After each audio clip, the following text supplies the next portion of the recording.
Assalamualaikum warahmatullahi wabarakatuh. Perkenalkan, nama saya Arsy dengan NIM 20650059. Saya dari kelas B Teknik Informatika. Di sini saya akan mereview sebuah mata kuliah. Pertama-tama saya mengucapkan terima kasih kepada Bapak Eri Mukyar Hasiri, Sarjana Teknik Magister Teknik, selaku dosen mata kuliah Manajemen Proyek Teknologi Informasi, yang telah memperkenankan saya dalam mereview tentang materi ini dengan judul besar Manajemen Lingkup Proyek. Oke, langsung saja kita review materinya. Yang pertama itu ada yang namanya manajemen lingkup proyek. Dalam sebuah manajemen lingkup proyek ada 3 poin yang harus kita perhatikan. Yang pertama itu ada lingkup, kedua hasil atau deliverable, kemudian manajemen lingkup proyek mencakup proses-proses yang terlibat dalam mendefinisikan dan mengendalikan apa yang disertakan atau tidak dalam proyek. Kemudian ada yang namanya proses manajemen lingkup proyek.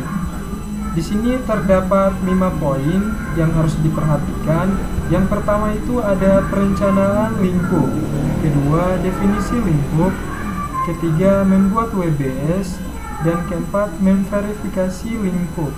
Kemudian yang terakhir itu ada pengendalian lingkup. Oke, lanjut pada materi berikutnya, perencanaan lingkup dan rencana manajemen lingkup. Di sini terdapat 2 poin lagi ya. Baik, untuk poin pertama itu ada rencana manajemen lingkup, merupakan dokumen yang mencakup deskripsi tentang bagaimana tim akan menyiapkan pernyataan lingkup proyek, membuat WBS, memverifikasi selesainya hasil proyek, dan mengendalikan perubahan terhadap lingkup proyek. Kemudian, poin kedua, masukan utamanya mencakup carta proyek, pernyataan lingkup awal, dan rencana manajemen proyek. Berikutnya, ada contoh project charter.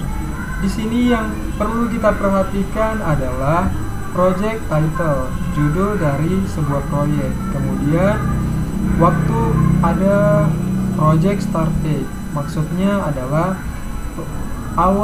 awal dibuatnya sebuah proyek. Ini adalah tanggalnya. Kemudian ada project manager yang bertanggung jawab dalam sebuah proyek. Kemudian ada project objectives. Ya, ini ya. Kemudian ada approach. Kemudian ada roles dan responsibilities, di mana di dalamnya terdapat name, role, dan responsibility. Kemudian adapun contoh lain dari project charter, yakni ada seek of dan comment. Lanjut pada materi berikutnya, definisi lingkup dan pernyataan lingkup proyek. Di sini ada 2 poin, pernyataan lingkup awal, kemudian charter proyek, aset proses organisasi, dan permintaan perubahan yang disetujui menyediakan dasar untuk membuat pernyataan lingkup proyek. Kedua, seiring waktu, ruang lingkup sebuah proyek harus menjadi lebih jelas dan lebih spesifik. Berikutnya adalah penerapan lingkup proyek lebih jauh, di mana di dalamnya terdapat 3 poin. Yang pertama ada project charter, kemudian preliminary scope statement, kemudian ada project scope statement versi 1. Oke, mungkin itu dulu. Berikutnya ada membuat work breakdown structure atau WBS. Perlu kita ketahui, WBS merupakan pengelompokan pekerjaan proyek yang berorientasi pada hasil yang menetapkan lingkup total proyek. Kemudian, WBS adalah dokumen dasar yang memberikan landasan bagi perencanaan dan pengelolaan jadwal proyek, biaya, sumber daya, dan perubahan. Kemudian yang terakhir itu ada dekomposisi, merupakan pembagian hasil proyek menjadi bagian-bagian yang lebih kecil.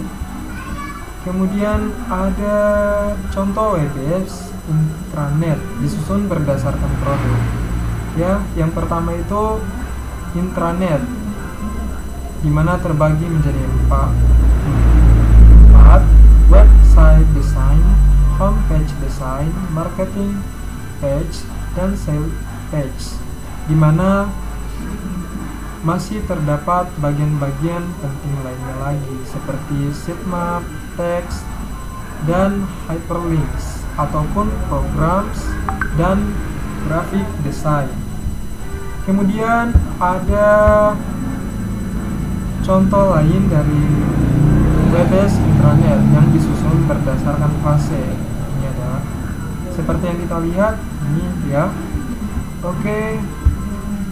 Kemudian ada yang namanya WebEx intranet dalam bentuk tabular. Yang pertama itu ada konsep dan diikuti ini adalah konsep dari tabular dari WebEx intranet dalam bentuk tabular.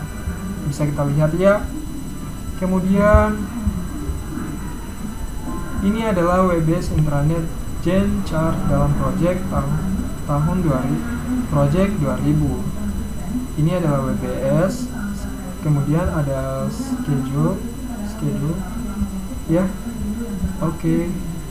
Kemudian berikutnya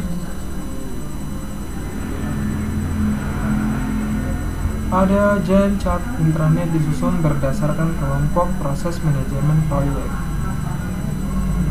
Hampir sama dengan yang tadi ya, tapi mungkin ada beberapa perbedaannya. Kemudian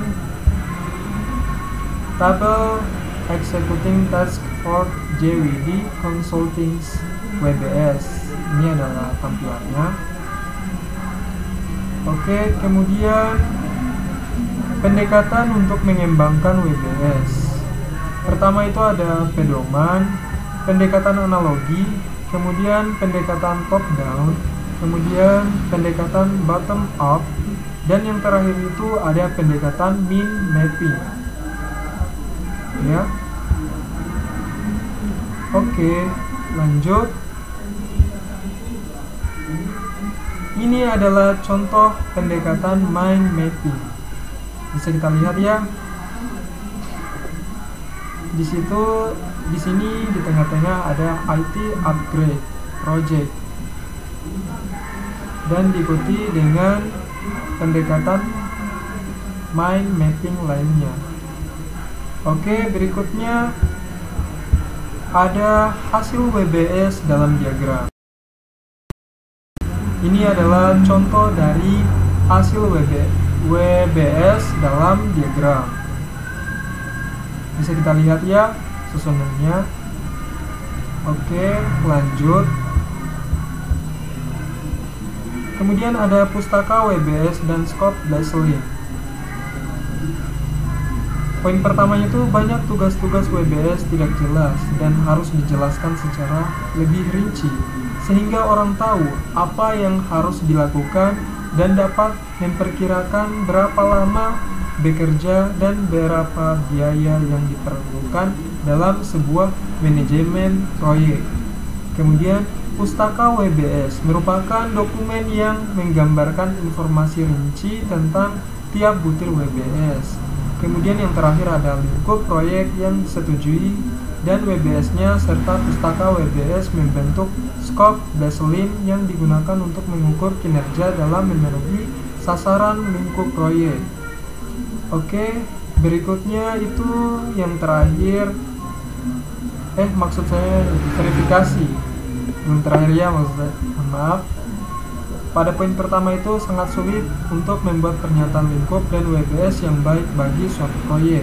Kemudian kedua, bahkan lebih sulit lagi untuk memverifikasi lingkup proyek dan meminimalkan perubahan lingkup. Oke, yang terakhir itu banyak proyek teknologi informasi yang sengsara karena scope creep dan verifikasi lingkup yang buruk. Itu adalah contoh dalam sebuah manajemen. Oke, kemudian